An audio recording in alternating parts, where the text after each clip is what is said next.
Once upon a midnight dreary, while I pondered, weak and weary, over many a quaint and curious volume of forgotten lore, while I nodded, nearly napping, suddenly there came a tapping, as of someone gently rapping at my chamber door. "'Tis some visitor," I muttered, tapping at my chamber door. "Only this, and nothing more." Ah, distinctly I remember it was in the bleak December, and each separate dying ember wrought its ghost upon the floor. Eagerly I wished the morrow.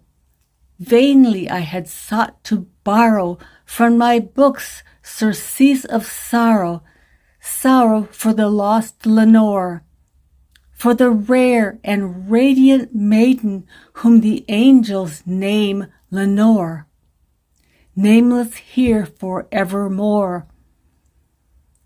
And the silken, sad, uncertain rustling of each purple curtain thrilled me, filled me with fantastic terrors never felt before. So that now, to still the beating of my heart, I stood repeating, "'Tis some visitor entreating entrance at my chamber door. Some late visitor entreating entrance at my chamber door. This it is, and nothing more." Presently my soul grew stronger, hesitating, then no longer. "Sir," said I, "or madam, truly your forgiveness I implore. But the fact is I was napping, and so gently you came rapping, and so faintly you came tapping at my chamber door, that I scarce was sure I heard you. Here I opened wide the door. Darkness there, and nothing more." Deep into that darkness peering, long I stood there wondering, fearing, doubting, dreaming dreams no mortals ever dared to dream before. But the silence was unbroken, and the stillness gave no token, and the only word there spoken was the whispered word, "Lenore." This I whispered, and an echo murmured back the word, "Lenore." Merely this and nothing more. Back into the chamber turning, all my soul within me burning, soon again I heard a tapping, somewhat louder than before. "Surely," said I, "surely that is something at my window lattice. Let me see then what thereat is, and this mystery explore.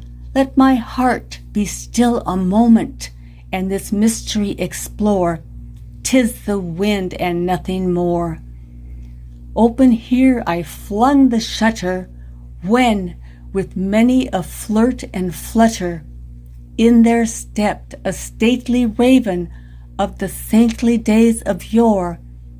Not the least obeisance made he, not a minute stopped or stayed he, but with mien of lord or lady, perched above my chamber door, perched upon a bust of Pallas, just above my chamber door, perched and sat, and nothing more. Then this ebony bird beguiling my sad fancy into smiling, by the grave and stern decorum of the countenance it wore. "Though thy crest be shorn and shaven, thou," I said, "art sure no craven, ghastly, grim, and ancient raven, wandering from the nightly shore. Tell me what thy lordly name is on the night's Plutonian shore." Quoth the raven, "Nevermore."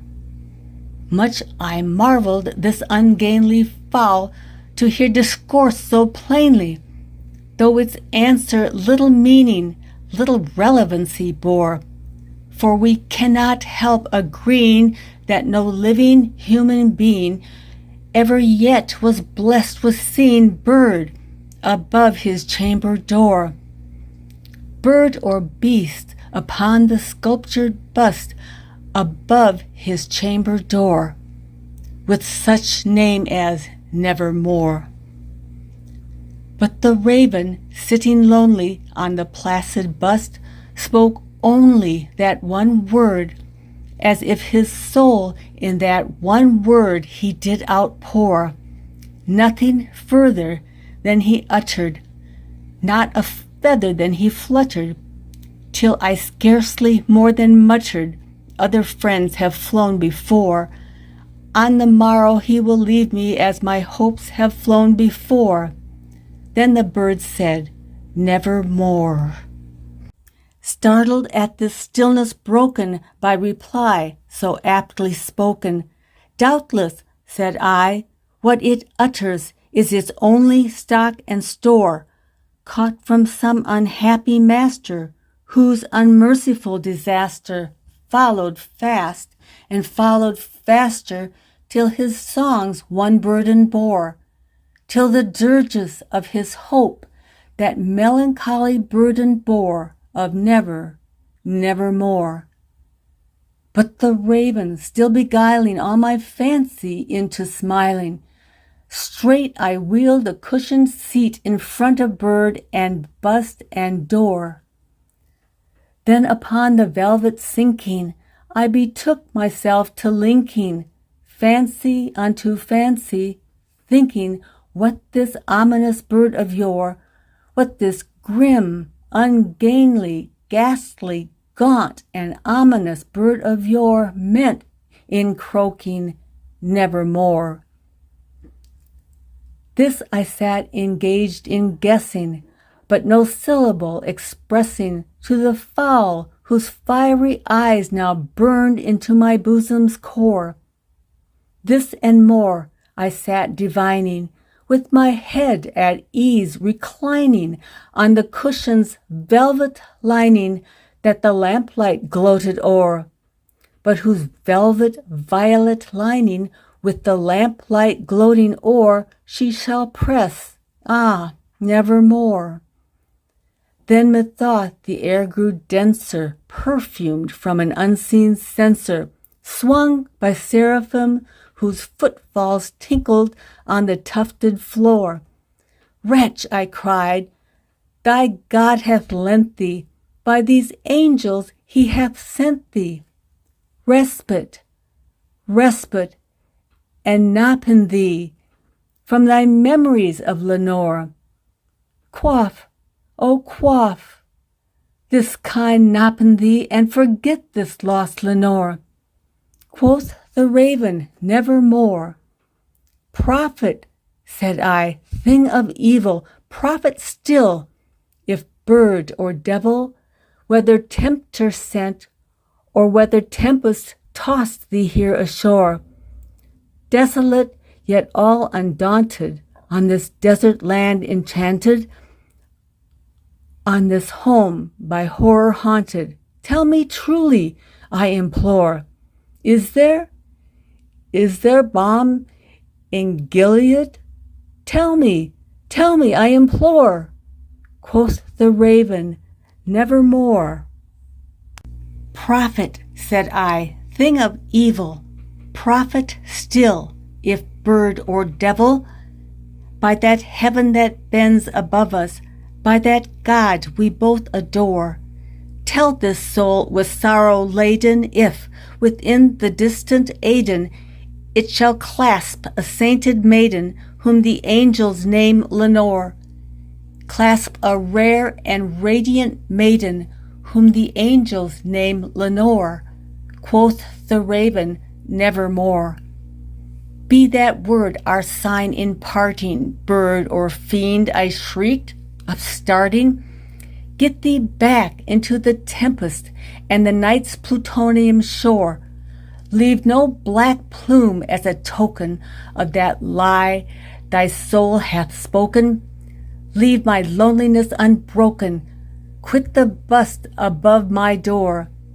Take thy beak from out my heart, and take thy form from off my door.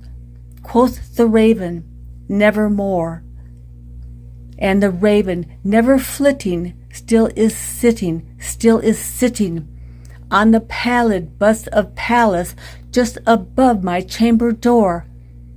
And his eyes have all the seeming of a demon's that is dreaming, and the lamplight o'er him streaming throws his shadow on the floor, and my soul from out that shadow that lies floating on the floor shall be lifted nevermore.